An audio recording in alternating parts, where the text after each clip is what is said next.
Hello and welcome. I'm Herman Stewart and you are listening to the Finding Your Path podcast, a place where we will hear from our guests on how they have found their path in life, family and their careers. Today, we will be spending time with Blake OBE, who is recognized for his work in the community, diversity and enterprise. It's about you. Of all the people who are given a chance to be born on this earth, you're born for a reason. You can only define what that means to you, but that doesn't mean to say you cannot achieve whatever it is you want to achieve. You've just got to knock it down and just drive through. During this talk, he had so many nuggets of wisdom to share, as well as struggles he had to overcome to embrace himself.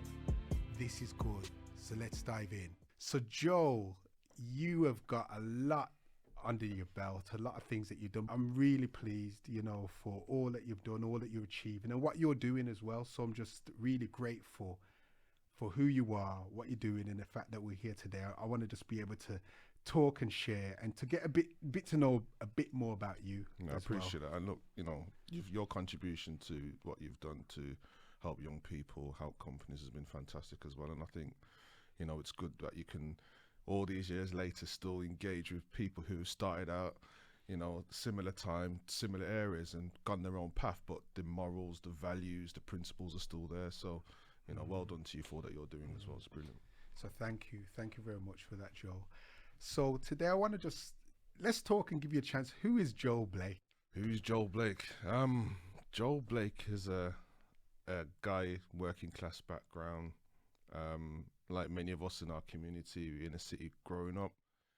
Life in some way, people want life to dictate that you're not going to achieve anything because you come from a certain place and what have you. And for me, I always had a sense of ambition but never know where or how to direct it. Till I was about 13, 14, and a couple of incidents in my life made me think about responsibility and the importance of loving oneself, to be frank, when everyone is telling you that you're destined to do X, Y, and Z, or not be able to achieve A, B, and C. It's about saying, well, what does that mean to me, and do I co-sign that, or do I see something else out of that, and what do I need to do, who do I need to be, what decisions I need to make in order to achieve. And for me, I just had the unfortunate incidents but the opportunity to make a difference, and I just decided that my life will be my responsibility and I'll do what I need to do. Okay, so that's great. So even when we think about the achievements that you've made, what would you say are some of the greatest achievements to you? I mean, both personally and professionally, there's been a number. I mean, I met my wife now, girlfriend, when I was 18 years old, and here we are 22 years later, still together, happily married, great family, sons in university, older son's a music teacher, so as a typical black family, growing up from where we've come from to achieve what we've achieved as a family has been amazing. But every man needs a rock behind him, and that's down to my wife and holding me down and helping me with my dreams and ambition, because when you have these goals, you need people behind you who will be with you along the way.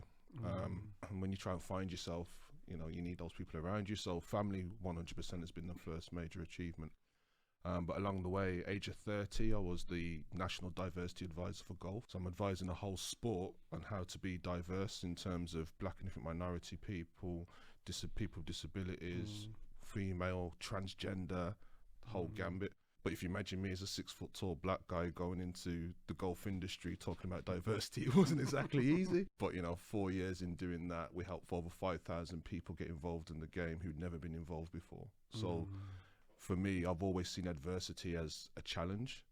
I'm driven by pressure to a degree, but I'm driven by a sense of purpose. And if I think something's right, I'll go towards that.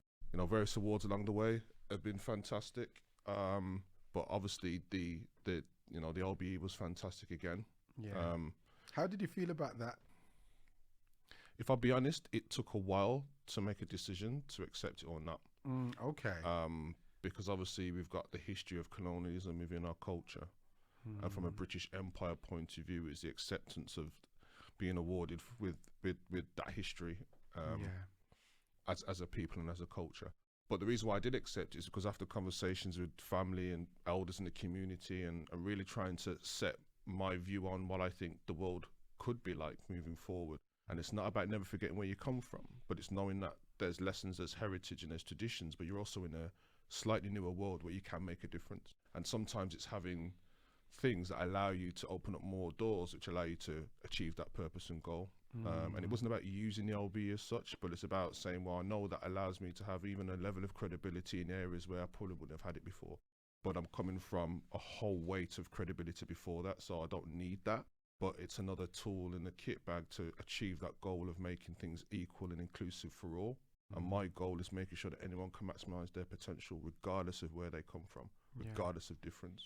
I don't believe yes, there will be barriers, but I don't believe you should put those barriers in front of yourself.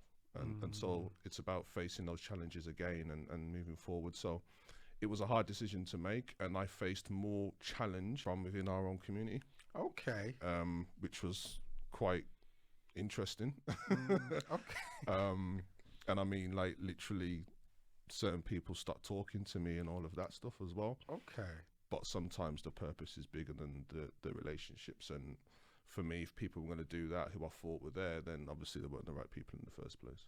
So having all of that adversity, because of being awarded, really, you've been put forward. You know, someone's put you forward. You've been nominated for this award because of your contribution, because of the things you're doing. So to have the feedback that's negative, that is that's been critical, even from our community. How did that make you feel? If I'll be honest, it made me feel disappointed. Certainly made me feel upset. Yeah. You know, I ain't gonna lie, a couple of tears have dropped as well, because it was deeper than just, it's about Joel, it's about how are we as a people going to progress if we're doing this to ourselves. Yeah. But at the same time, it also made me feel like, well, hold on a second. Someone out there has seen things in me that I probably haven't seen in myself and nominated me for this honor on that basis. Yeah. They've put me forward for all the sacrifices and the blood and the sweat and the tears that people don't see behind the scenes. For all the days when you're struggling to put petrol in your car, or, do you know what I mean? You're making a decision between, do I invest in the opportunity to get that contract, or do I pay that bill? Do you know what I mean? The real essence of the struggle. You know, people see all the glitz and the glamour and the profile and the titles, and that's great, but they don't understand that there's a lot that goes behind that. There's no such thing as an overnight success, whatever people define as success. And so for me, because I'm always connected back to what's really important to me, those things are great, but it's disappointing when sometimes the very people you think would be along with you are not. But what it did also show is that good things can happen, but it's accepting the responsibility, and it's about taking on the learning along the way, good and bad, and it's what you choose to do with that responsibility. Yeah. Well, I want to tell you, from me, I'm proud of you for getting your OBE. You know, I'm proud of who you've become. I've seen the graft.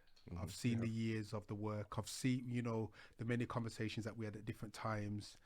And you've been honest along the journey. And, you know, I've seen, and for me, I always am encouraged about people experiencing success, you know, after work. You know, people a lot of times don't realize a lot of hard work has to go into it before you achieve certain things. So even just on the merit, whether someone agrees with the backstory of the OBE or not, still just the recognition that the work has come into it, and that you've paved the way as well. So I appreciate it. Thank you. I want to say, you know, well done on that one. There's something you said earlier which I think is really powerful, and I just want to find out a bit more about it. You said something that people get in their own way, you know, and could you share a bit more about that? How do people get in their own way from your perspective? Yeah, I can only talk about, I guess, my experience and definition of that. But for me, when I was younger, I always saw something outside. So I'm an avid reader. So my mum would, I think at the time, she must have took out a loan to get me the World Book Encyclopedias. Okay, you know, wow. Brown one with a gold signature and something on it. But I was always reading. And I remember doing a paper round and helping her to pay it back off and all the little things like that. So it was almost like a deal. It's like a negotiation. It's like, can you get me that, mum? And in return, Okay, he's a businessman from then. Oh, you know what? The hustle's real. But I remember, like, so I've always been a reader, so it just exposed me to what life was like outside of the ends. Do you know what I mean? In that sense, and so it just gave me a sense of imagination about what I could do, the things I wanted to find out more about, the levels of interest that it was giving me. But in having that realization as a person and developing that type of mindset for growth, I also then came across issues around identity. You know, can I, as someone of color, go into the corporate space on my own terms? Yeah. Not all of a sudden switching over and talking the Queen's English and forgetting who I am. But can I be myself in that environment? Because I was already centered in the background I've come from, in the culture that I've got, in the community that I've been born out of. So I'm not going to all of a sudden hand that all over for the sake of throwing on a shirt and tie and being in a boardroom. Yeah. So I, for a long time, got in my own way because I was battling with that issue. Okay. I was battling with that challenge of identity in a brand new space. Yes. Where to a degree, I know I'm not going to get accepted into. Okay. So you got the challenge of staying where you are, and then you've got the challenge of going into an environment where you know you're not necessarily going to be welcomed, but you know you could add significant value if you can get the right opportunity. And so the getting in your own way is this kind of psychological barrier of, do you really understand yourself? Dare I say, love yourself? Dare I say, invest in yourself enough to carry that burden and that responsibility to affect change and open up a future that you don't even know if you're going to achieve? And that for me was a real battle up until probably my mid-20s, I say 24, 25. Because obviously, you know, we first met back in Connection days, so that's about what, 2000, 2001? So between 2001 and say to about 2005, 2006, that 5-6 year period was intense because to the outside world, you know, Joel's in the corporate space, I'm working with corporate firms, I'm doing renting with them, I'm doing training with them, I'm doing all these different things. In my own communities thinking, hold on a second, how come Joel's coming to this community meeting or coming to this event in a shirt and tie when everyone else is still rocking trackies and Air Max 95s, and it's like, I'm here, and obviously with my father and my family as well, everyone knows my things were rooted in the community because of the background as well. So it's like, Joel must be switching then if he's in a shirt and tie, but everyone knows that my history is in the community. So it's all them types of things.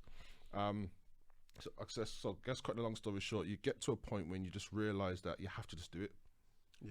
If it's that important and the ambition is that hard and that strong, as long as you do it from a place of congruency and authenticity, whatever happens, you know you can always bring it back in. You can always bring the learning back into the community. You can always bring it back into the areas and indeed bring it back to the very people who said that you shouldn't do it in the first place.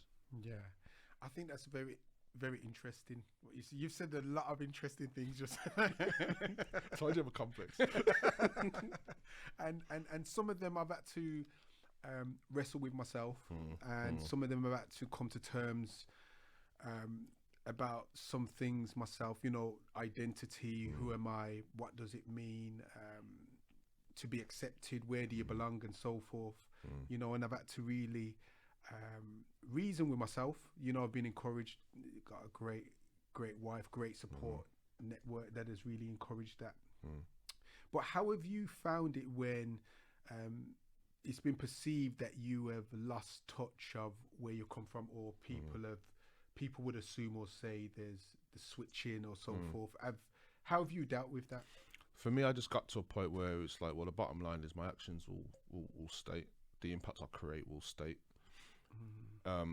You know, I have a kind of one of my mantras is, who's selling out who. So if I'm doing what I'm doing and I'm you know, trying to break new ground and I'm going to spaces where I shouldn't be and what according to what society says I shouldn't be, and doing the things that society says I shouldn't be doing. But if I'm doing that in a way that allows me to create blueprints or give back insight or give back support to help other people, to do the same in their own way, whichever way they want to do it, but giving learning that they can utilize. If I'm going to be chanted down for doing that, then who's selling out who? Yeah. So from I hit 30, I'd say probably about 29, 30, I was like, well, if you're under trained, you're under trained. If you're not, see ya. Yeah. Because the reality is that I know who I am and I know what I'm about. I don't need to justify and validate myself to anyone. Yeah. There was a number of years when I would really do that. I was like, what do people think? Oh my gosh. Da, da, da. Now I'm like, you know what? If I have to worry about that energy that I'm giving into that is energy I could be using to do this over there. Yeah. And in many circumstances, the energy I want to give back to people, it's kind of like, oh, okay, thanks. And they've done what they want to do anyway. So I wasted my time and they've wasted the opportunity. So what was the point in the first place for both of us? Yeah. So for me, the way I just look at it is now is the more I can achieve in the right way, in a way that makes me feel morally fine, it sticks with my ethics, sticks with my values, sticks with my principles, in a way that can add value back to other people, then I ain't got the time to listen to people who got something negative to say. Because quite frankly, check yourself before you throw stones at someone else. Yeah. You know, and that's kind of how I look at it now. It's almost, and I know that might even be perceived as arrogant, but for me, it's like, well, I've done enough to be able to now raise the level. Yeah. So I want to try and do that the best way possible to continue that journey of saying, look, it doesn't matter about who you are. Don't let no one tell you you can't achieve anything. I don't care where you come from, education level or whatever. You can achieve whatever you want. You can. It is actually possible. And that's not about money. It's not about materialism. It's about you. Yeah. Of all the people who are given a chance to be born on this earth, you're born for a reason. Yeah. You can only define what that means to you, but that doesn't mean to say you cannot achieve whatever it is you want to achieve. You've just got to knock it down and just drive through. Yeah, I love that. And as you were speaking, I was just it was like I was going down memory lane. I was going down memory lane while you was talking, and I was just thinking about how long you've grafted, you know, and not only that, just in a sense of how many times you've reinvented yourself as well. So I was thinking about the mentoring, then I was thinking about just the whole cultural and diversity and that piece. But then I came to this other piece around entrepreneurialism and entrepreneurs and helping businesses, and you know, and even your OBE is you're being honored for how much you have helped people in enterprise, helped people to find their own way, helped people to start their entrepreneurial journeys and so forth. So just quickly, what happened? Well, let me sit down and think about that one. You're absolutely right. You know, community, into mentoring, into diversity, into entrepreneurship, into policy, into leadership. The jumpers for me, the thread that keeps it all together is about maximizing potential. Yeah, that's what I'm rooted in.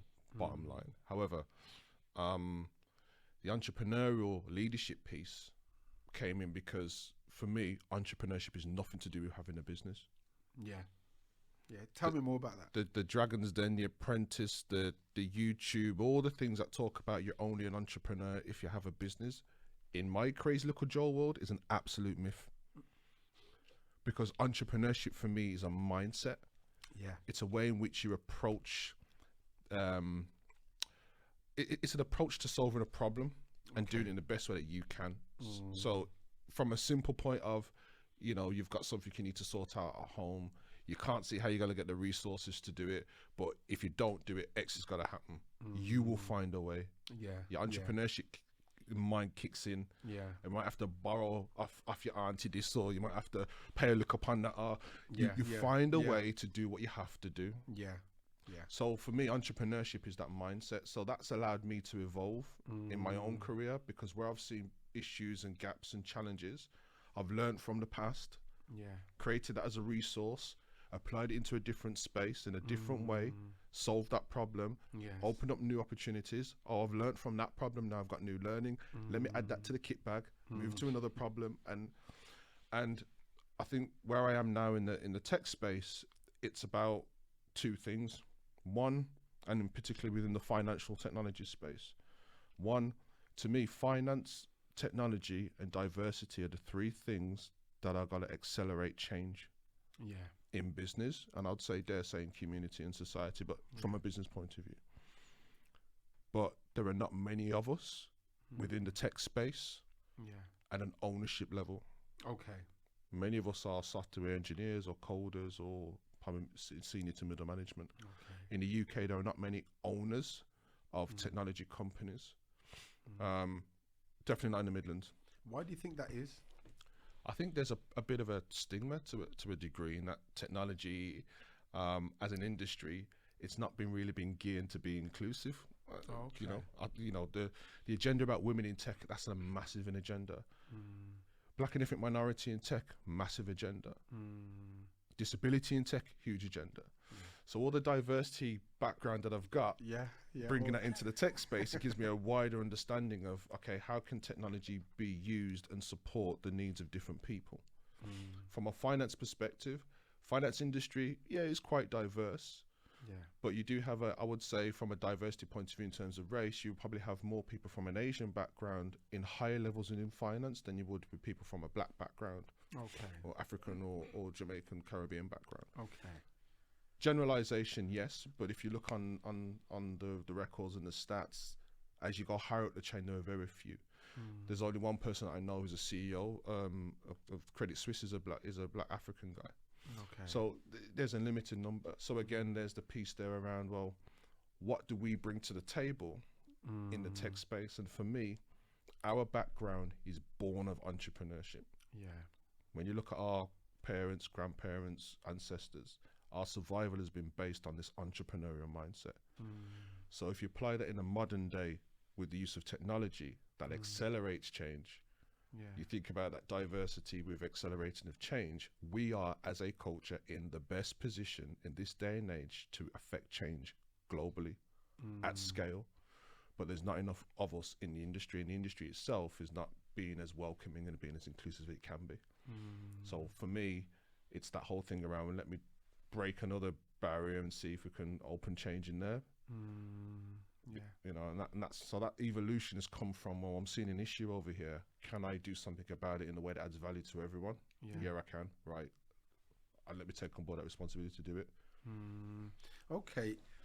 It's clear that you've got a real strong, not only passion, I feel there's entrepreneurialism in your DNA, you know, because when you would speak about your father, Mr. Blake, I used to go to the Hummingbird. I used to go to all these events, you know, and so in a sense, and that was a club that he had, you know, and so in a sense, you already seen ownership from a young child. Do you know what I mean? And you saw that it can be done because it's your father. And that was a fortunate driver in my life as well, because I was exposed to seeing that lifestyle. And then I was reading about the bigger world. So, you know, that was my fortunate opportunity. Many of us in our community may not have had the opportunity to have seen that. But for me, there's a responsibility with learning. If you learn something, you have to do something with it. There's no point having knowledge in your head and you don't use it. You know, knowledge is just potential power. Okay. Wow. I like that. It's, you know, knowledge is potential power. It means nothing if you don't use it. So with those types of things, I've been able to use those opportunities. What would you say for entrepreneurs or people that are fledgling entrepreneurs or desire to get in a business or start a business or have their own enterprise? What would you say are the three challenges, the main challenges? Okay, really, really good question, Herman, because every business has its own different way of working to a degree, and it's easy to start a business this day and age. But if I think about broad trends that I think will go across most sectors and most businesses, regardless of the size. Number one, make sure you've got a validated proposition. So what I mean by that is, you might see a problem, and you might think you're the best person to solve that problem. You might even have the greatest answer in the world to solve that problem. But have the very people who have that problem told you that's what they want. Okay. And have they told you that if you could provide that solution, they're willing to pay you for it? Okay. And where's the proof that they're going to pay you for it? Okay. Until you got that, you got a very expensive hobby. Wow. Because And, the bottom line is, it doesn't matter what you want to create. yeah. It's the person who's got the issue. Oh, yeah. And that's the myth. It's easy. Like, we can go on our mobile phones right now and start a business within 5 minutes. Easy. Yeah. Doesn't mean you've got a business worth selling a product or service through. It doesn't mean you've got a customer base who wants what you have to offer. So make sure you've got a validated proposition. Yes. Secondly, bootstrap. Just like in this day and age, I think we're all so used to, like, I need website, I need business cards, I need this. And have you got someone who wants to pay you for what you've got to offer? And how can you give them what they want from you in a way that they will pay you for it in the cheapest possible way? Okay. Yeah. Then you start thinking about, okay, I now need a website to market to more people like these people, because I've already proved that they can pay me. So if I can market to more people like them, then I'll get more money. Now I need a good, proper website. Now I need high quality materials. Now I need. So investment in the business is about scale. That's good. Yeah. You know what I mean? So make sure you've got your validated proposition, and then bootstrap to bring that proposition to the market. And the third thing then for me is, it's something I need to kind of take on myself, to be honest with you. Make sure you have the right team. Okay. Share that a bit more. What do you mean? Because when you start, so when you're starting out in a business, say you're just starting out as yourself, right? You are the team, your marketing, your accountant, your HR, your everything. Invoicing, everything, right? The moment you get to a point where you've got something worth selling, it's then about putting in a system and processes in place, and then bring someone else in to try and manage your system process in place, because you can't be all things anymore. Because the pace of your business will mean you are holding your business back. You are getting in your own way because you don't have the capacity to do more. Yeah. So you need a team. Yes.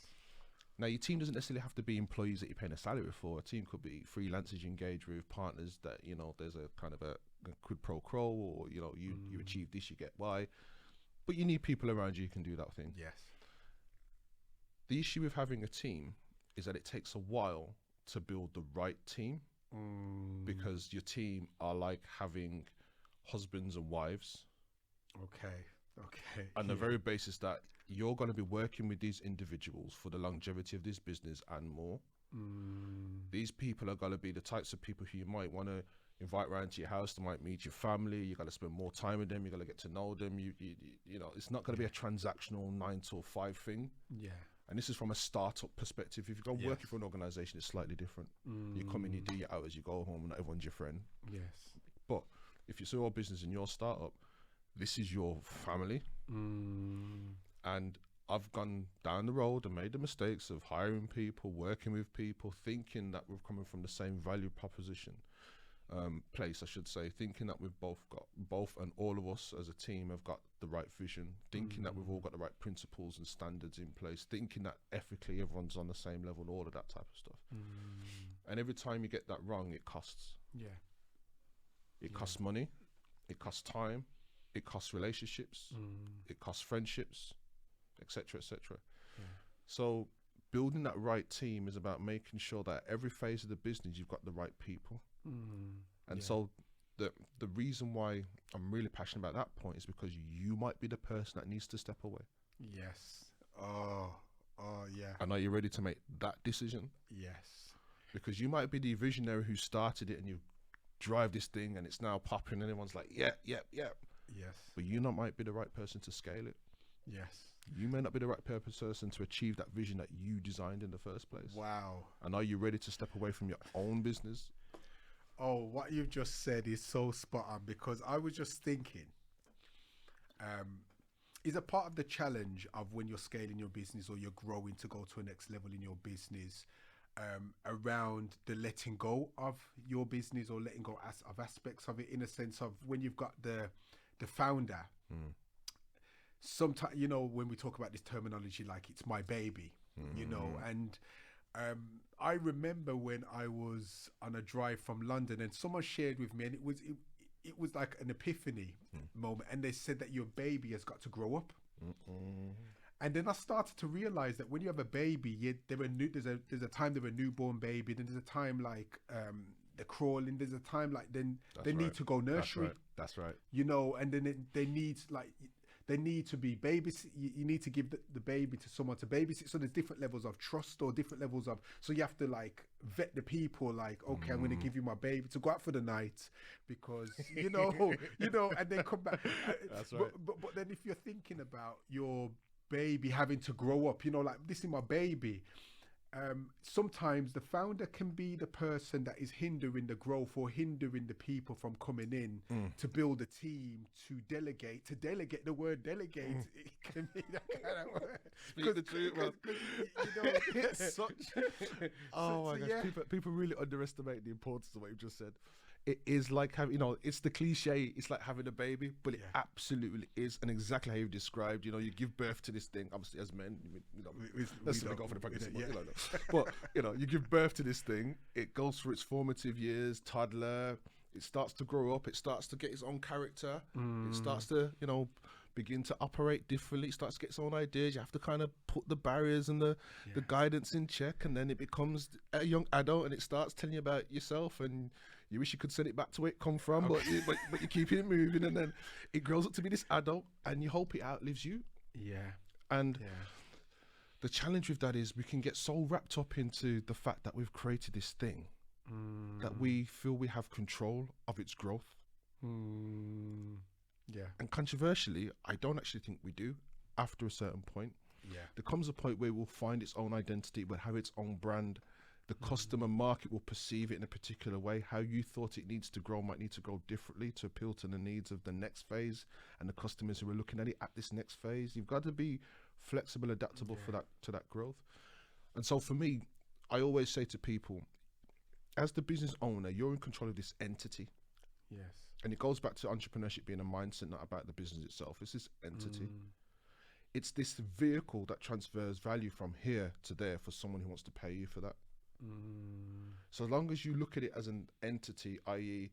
I'm responsible for shaping how this provides value to these people over there who said that if we can give them value in this way, they're willing to help pay me, the organization, the entity, to become even better, to provide that. As long as you keep thinking of it like that, you can then be better prepared to cut those strings when you need to.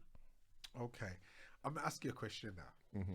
Oh no! I hate when you get into your kind of mental mode on me. I'm scared. What you doing?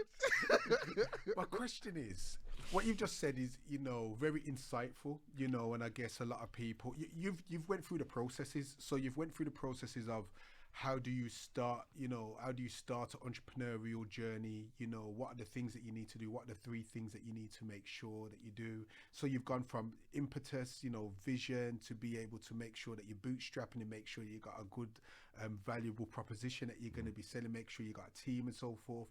But now we're discussing around the whole thing of you going through that, and you've done all those things, and now there's a potential opportunity that you're not the best person to make it go to the next level. How would someone know they're in that place? That's my question. How would you know you're not? Oh, wow. Okay. I think it depends on who you are as a person, right? I think there's different ways people will come to that realization. So it'd be wrong for me to say there's one way. No, I don't think there's one way. What are some of the signs? But some of the signs is motivation. So I always say to the people I work with, look, if it was raining and hailing outside in this beautiful English weather that we have, right? What would make you run outside at 6 o'clock in the morning naked, up and down the street like you're stupid? You know, what's going to really drive that motivation for this business for you? You know, the butterfly feeling when you used to see that girl at school, that hot girl you thought, you know, back in the day, obviously, where, you know, and you'd be like, when you see her, you just feel like, I don't want to talk to her, I feel nervous. Like, if you're not feeling like that about the vision for your business, it might be a sign that it might be something that you might want to consider stepping away from. Because it's that motivation, that energy, that love, that adrenaline for that business. You have to have that that has to be there every single day, because you know it's aligned to the real purpose, not the business in itself. Okay. So if you're not feeling that about the business because you know the business is geared to that purpose, then you have to ask yourself, is it the right time for you to step away? Yeah. So that's the one thing, it's that motivation, it's that emotional feeling then, if you like, for the business. I think the other thing is when you're making decisions in the business that are not helping the business. So you're making egotistical decisions, you're making the decisions that you think the business needs versus taking almost a democratic view on what the people in the business are saying, what your customers are saying, more importantly. So it's making sure that the decisions that you're making are correct. And if you're no longer making those correct decisions, again, why is that? And is it something that you need to do? And I'd say probably the third thing is the bottom line. Like what's the amount in the account? Like when it's all said and done, you're running a business to generate profit in order to do something. Whether that's reinvesting back in the business as a social enterprise for the good of the community, or whether it's about shareholders from a private sector point of view, whether it's about making sure you're delivering as a PLC, whatever it is, you're generating profit. So if the profits are going down, I then question, as the owner of the business, what are you not keeping aware of or not on top of that's causing that business to go down financially? And therefore, what is the decision-making process that you're taking as the business owner? And again, what is the root cause of those decisions? So numbers don't lie, as Jay-Z said. Not Jay-Z, clearly not. But, you know, numbers don't lie. Your feelings don't lie. And the results that you're providing and the value, I would dare say, for the people who you're supposed to be providing that for don't lie either. Okay, so just check them three things. Yeah, that's interesting, because and I think there's a few things that I would say, because I would say sometimes feelings can lie, because you can feel a certain way, but that's dependent on the circumstance or the situation. Or that's a fair point. But I think when you feel uncomfortable or you feel something's off kilter, it's telling you something. Your spirit is telling you something. But you're right, it could be, well, is it telling me because I've got an interpretation of a situation or what have you? So you're right, it's about the circumstance.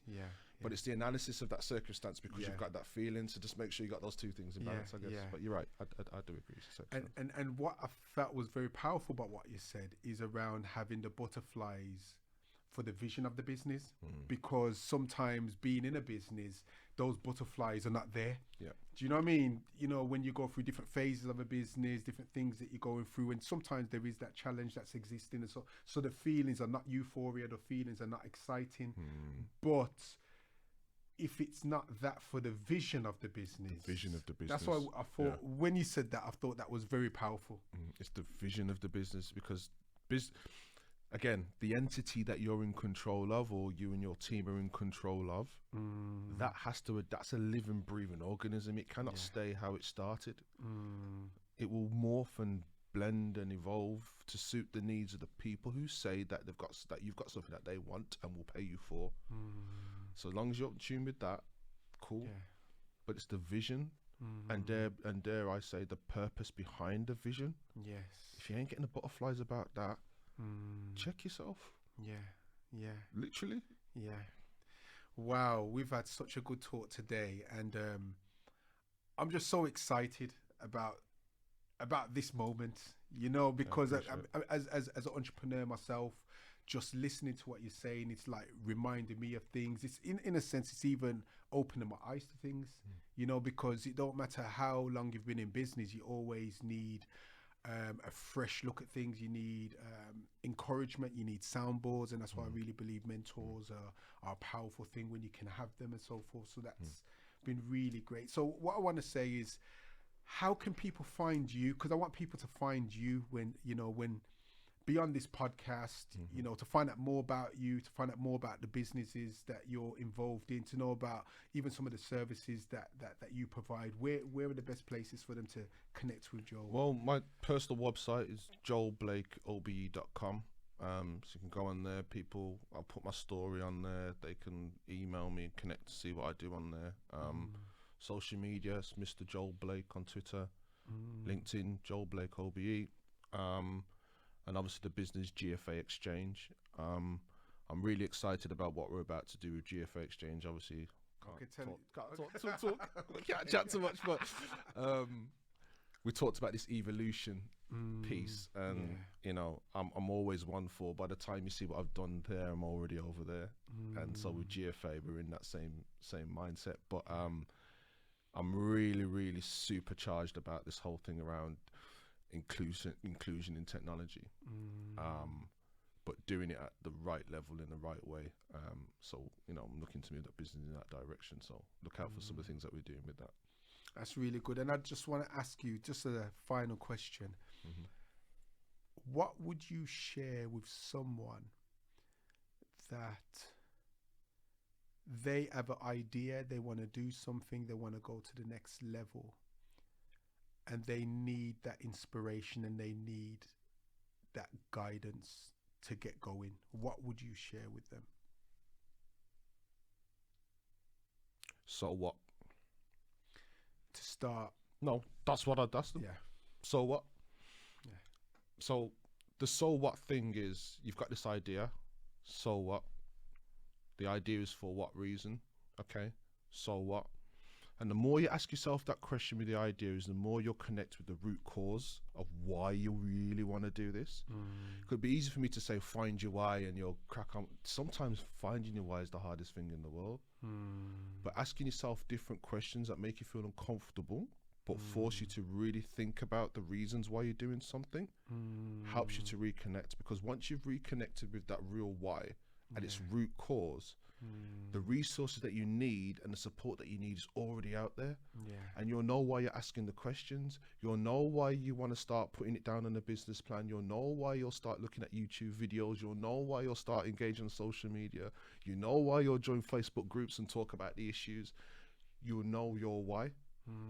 But ask yourself that so what question until you can get to a point where everything just collaborates, where it's like, yeah, you get it spiritually, you get it emotionally, you get it, you know, mentally, you get it to a point where I can say, now I can start. The starting bit is the relatively easy part, because you can start and always adapt and come back and tweak, but it's knowing why you're starting in the first place. So I think don't get wrapped up in the idea, get wrapped up in the why, and the idea will reveal itself. Oh, that is a great tip. That is, I think, you know, to help people to find their path, the so what will be so vital, because the so what is about meaning, the so what is about purpose, the so what is about why as well, motivation. And I just feel you've given us a lot of things to think about, a lot of wise counsel, and I've really been honored to have you on the show. Been honored to have you here. You're a real gentleman. You are doing great things for a lot of people. When I think about even just that you're inspiring people that it can be done, that you can come from the backgrounds where you might have had a challenging upbringing, or you might have had a story that at times the chapters in the story were difficult to navigate. You might have even gone through all the different things with your internal identification and coming to terms with who you are and having to consolidate all those things in yourself and going beyond and still achieving the things that you've achieved. It shows that it can be done and it should be done. And I'm really thankful that you've done it. And I'm thankful that you've gone past any kind of obstacles, negativity, naysayers or so forth, to be able to receive and accept what is yours, and to be able to go to the next level and create a platform that others can stand on. Oh, look, I really appreciate that. I really genuinely do, because if I go back to, you know, the younger self of me, and if I was to see me then, I would still be confused about what success means. But what I would say to my younger self is success is relative. It's not about what people deem success to be. It's not about materialism. It's not about hype. It's not about profile. For me, success is about impact. And it's about impact that will outlive you. And so if I would wrap it all really in one word, it's about a legacy. Like, I'm born to do something. I don't know what it is, but as long as what I'm doing is impactful, then the legacy will take care of itself. Because when it's all said and done, we're coming from a culture, a heritage a journey born of legacy. And I think we all have a responsibility to find and work towards your own legacy. Thank you, Joel.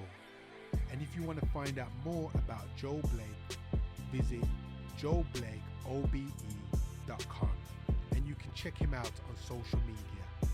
And if you could please write us a review and leave some comments concerning how you found the show, that'd be well appreciated.